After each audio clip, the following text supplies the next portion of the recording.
Halo teman-teman semua, perkenalkan aku Afindahini Pratiwi dengan BM 2501030079.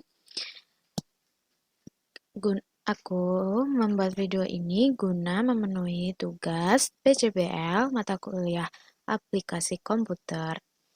Oke, di sini aku akan membuat video tentang mengolah data dan analisis data pada Microsoft Excel.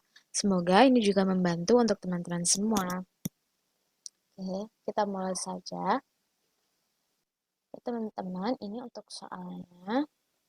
Bisa kita lihat di sini untuk soal yang pertama atau A.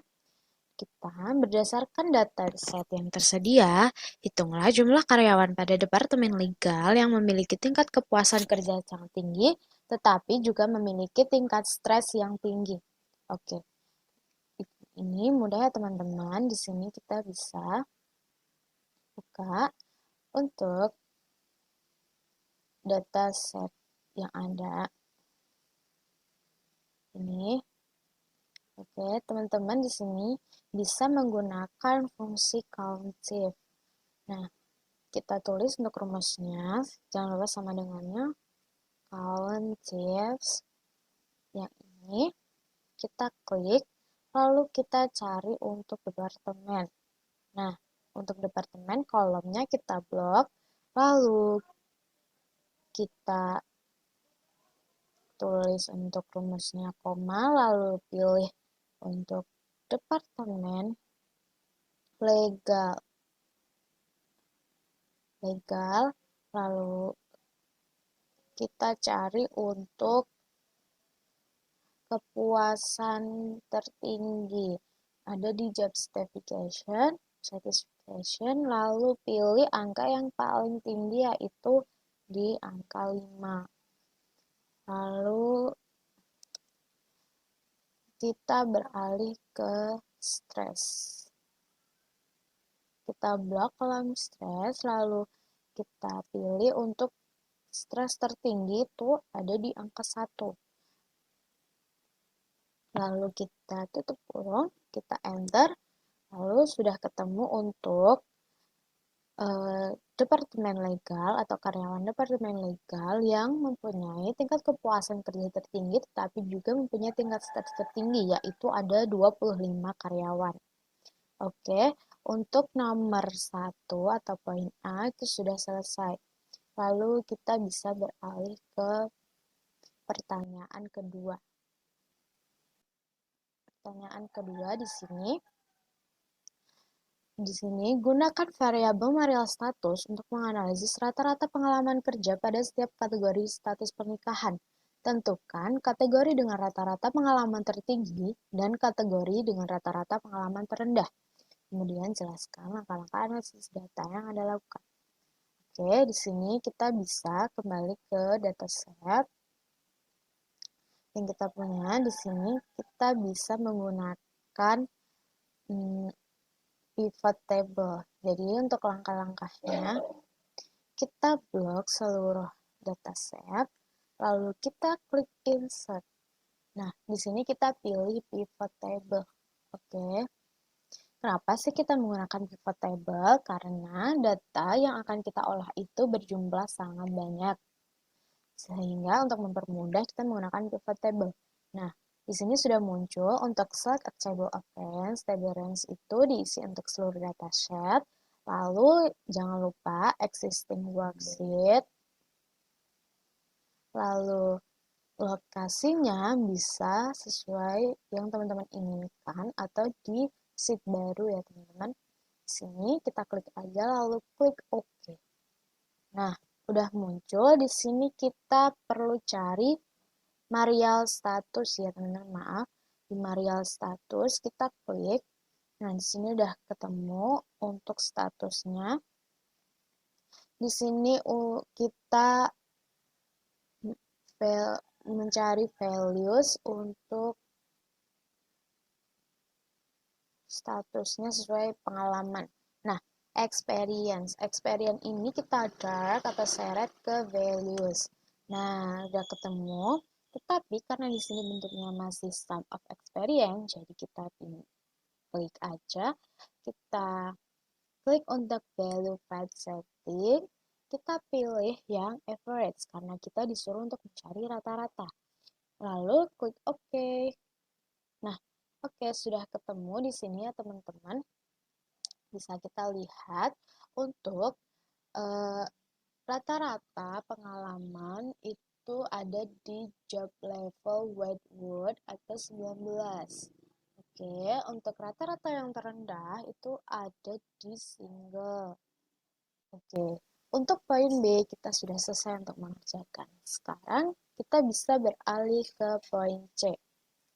Di sini dikatakan kita harus menganalisis berdasarkan variabel job level untuk menentukan job level dengan rata-rata work-life balance tertinggi dan job level dengan rata-rata cycle activity hours tertinggi. Oke, di sini kita bisa menggunakan pivot table lagi teman-teman. Seperti tadi, kita bisa blok seluruh set, dataset, lalu kita klik insert, pilih pivot table. Nah, di sini table range-nya sudah seluruh dataset, lalu ini ganti dengan existing worksheet. Lokasinya bisa di lembar sheet baru yang teman-teman inginkan atau kolom yang teman-teman inginkan, lalu klik OK. Nah, udah ketemu, kita mencari job level dengan work balance tertinggi. Nah, job level kita centang. Oke, lalu untuk values kita pilih work-life balance atau WLB ya teman-teman. Ini dia. Ini kita drag ke values. Oke, sudah ketemu tapi bentuknya masih sum of WLB. Jadi kita ganti ke average. Kita pilih value path setting, kita klik average, lalu klik OK. Nah, udah ketemu untuk job level dengan tingkat work-life balance tertinggi, yaitu ada di level mid ya teman-teman. Ternyata untuk ini ada di level mid. Oke, ada di level. Sekarang kita akan cari untuk data yang cycle activity hours itu. Kita bisa blok set data, lalu kita klik insert, kita pilih pivot table lagi. Nah, ini sudah dataset semua, kita ganti existing worksheet, lokasinya bisa sesuai dengan yang teman-teman inginkan. Kita klik aja, lalu klik OK. Nah, udah ketemu. Sini kita pilih job level lagi untuk browse dan values-nya tentu aja kita pilih cycle activity hours. Nah, ini dia kita drag atau select ke values. Jangan lupa kita ganti lagi, pilih value path setting, lalu pilih average untuk rata-rata. Lalu klik OK. Nah, udah ketemu di sini untuk rata-rata tertinggi pada job level pada cycle activity hours itu yang tertinggi ada di mid lagi teman-teman. Ternyata untuk itu keduanya sama-sama work balance dan cycle activity hours. Oke, sudah ketemu untuk poin C. Oke teman-teman, sekarang kita akan beralih ke poin D. Nah, di sini kita disuruh untuk membuat sebuah grafik batang bertumpuk yang menampilkan jumlah karyawan berdasarkan departemen sumbu X dengan setiap batang dibagi berdasarkan 5 kategori job level. Pastikan grafik dilengkapi dengan judul, label sumbu, dan legenda yang jelas. Oke, pertama-tama kita buka untuk dataset lagi. Di sini kita blok seluruh dataset. Kita klik insert, lalu klik untuk pivot chart. Nah, pilih pivot chart, lalu di sini udah table reference semua dataset, kita exiting worksheet, lalu lokasinya sesuai dengan yang teman-teman inginkan atau di lembar kerja baru di sini. Lalu klik OK. Nah, Di sini udah muncul untuk tabelnya. Di sini teman-teman disuruh untuk mencari departemen sesuai job level, berarti kita klik departemen. Oke, sudah ketemu. Lalu untuk job levelnya. Nah, di sini kita drag ke values. Nah, kita drag ke values, lalu di sini sudah muncul ya teman-teman untuk yang departemen. Tapi untuk job levelnya itu belum ada, sehingga kita tarik lagi job level untuk ke legend. Nah, ini sudah ketemu semua ya teman-teman. Nah, karena tadi kita diminta untuk membuat judul, berarti di sini kita kasih judul. Nah, kita kasih judul di sini.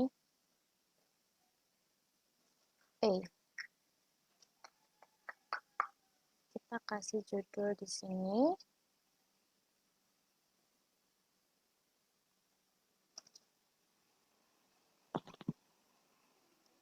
Jumlah karyawan sesuai dengan job level. Nah, oke. Lalu kita diminta untuk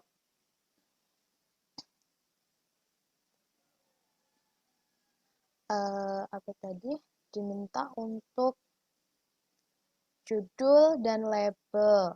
Oke, berarti kita kasih label di sini. Kita bisa klik ini. Oke, kita ganti dulu ya teman-teman. Kita klik aksesnya, kita matiin. Klik akses. Oke, kita ganti dulu di sini bentuknya yang ini aja teman-teman. Nah, yang mana ini? Sesuai yang teman-teman inginkan aja deh. Yang ada angkanya seperti ini. Nah, oke. Lalu teman-teman bisa pilih lagi yang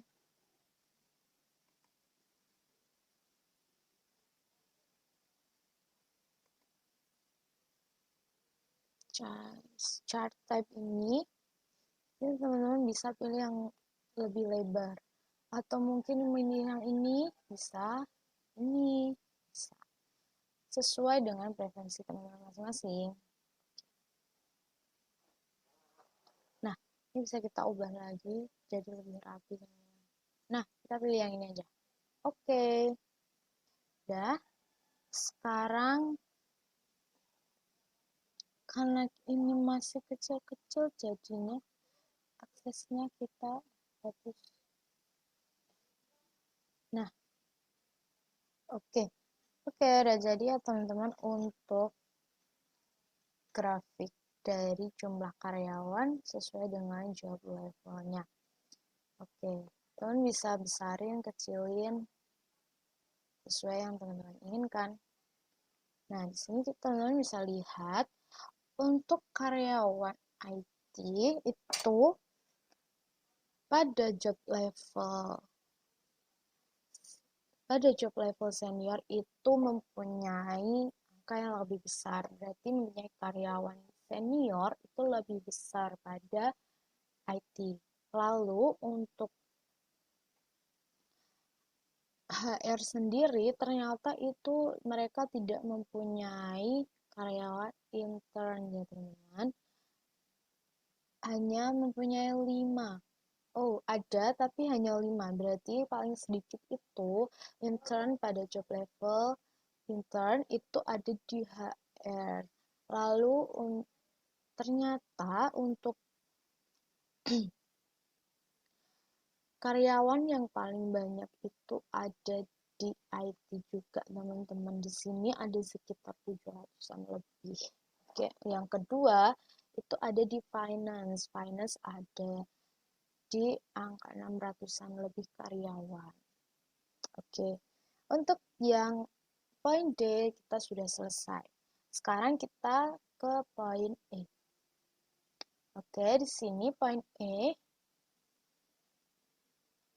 kita disuruh untuk menganalisis data agar lebih. Di sini ada seorang analisis data ingin memahami lebih dalam faktor yang memengaruhi kepuasan kerja karyawan. Kita disuruh untuk menganalisis menggunakan data analyze tool pack di Microsoft Excel, kemudian tampilkan output hasil pengujian dan interpretasikan hasilnya. Di sini kita melakukan dua uji pengujian, yaitu uji beda dan uji korelasi untuk mengetahui apa perbedaan dan juga hubungan antara karyawan beban kerja dan tingkat kepuasan kerja karyawan. Oke, kita langsung aja ke data. Kita beralih ke data. Di sini, untuk melakukan uji beda, kita harus memfilter dulu untuk karyawan yang lembur dan tidak lembur. Di sini kita blok dulu untuk overtime, have overtime karyawan untuk mencari lembur atau tidak lembur. Kita di sini memfilter dulu untuk yang lembur. Nah, kita di sini filter lalu select itu yang true. True itu berarti lembur. Kalau false berarti tidak lembur. Kita pilih dulu yang true, klik OK, lalu kita blok yang job certification atau kepuasannya. Kita salin ya teman-teman ke kolom yang kosong atau lembar kerja baru. Di sini Ctrl V. Nah, di sini kita ganti jadi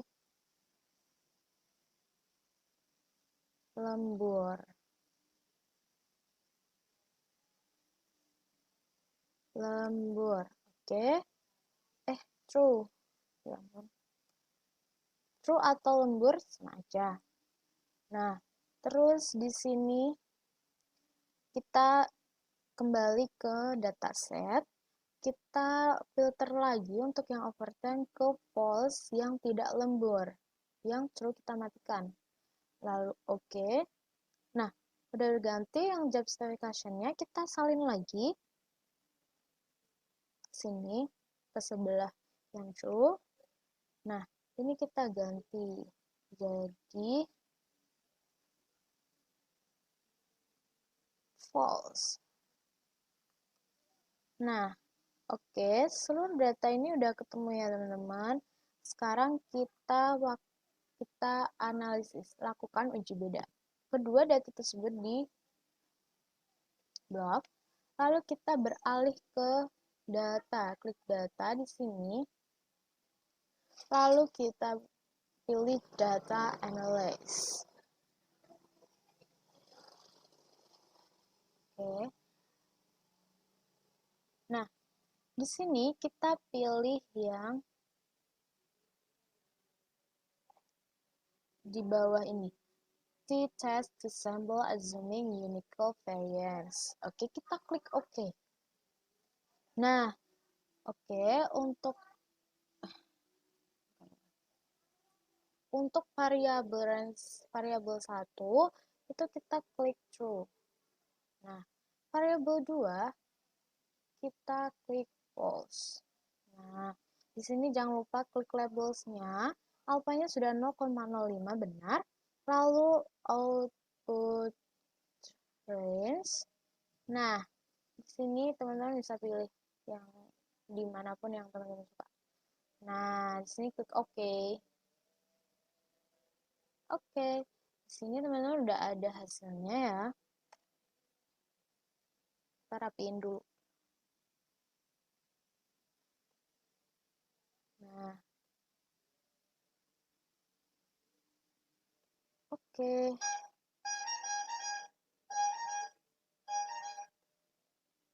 Oke, di sini teman-teman bisa lihat ini masih bentuknya itu general ya teman-teman. Jadi kita ubah dulu jadi numbering. Di sini kita klik all, lalu kita klik yang numbering. Di sini kita ganti jadi number.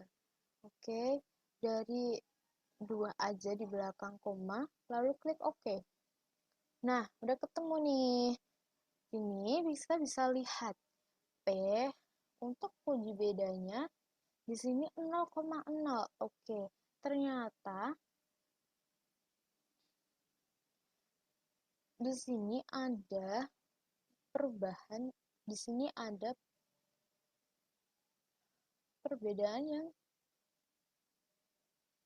signifikan antara rata-rata tingkat kepuasan kerja karyawan dan yang lembur dan tidak lembur. Teman-teman, sekarang kita akan melakukan uji korelasi. Nah, di sini teman-teman bisa kembali ke dataset tadi. Lalu kita matikan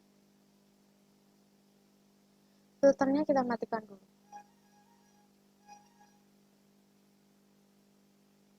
Nah, udah. Oke, sekarang kita akan beralih ke uji korelasi. Nah, di sini teman-teman bisa kembali ke dataset, lalu kita blok salin untuk workload.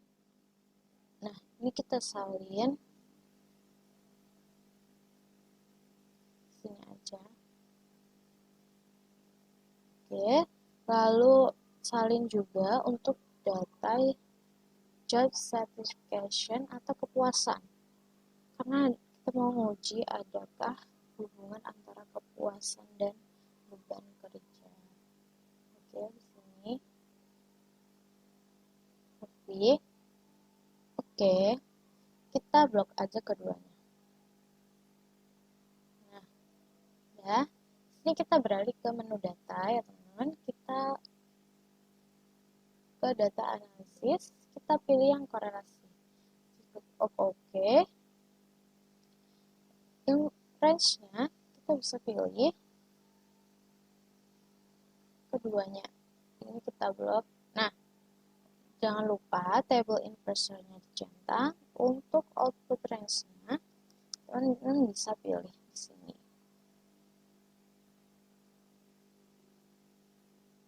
Nah, klik OK. Oke, di sini udah terlihat ya teman-teman.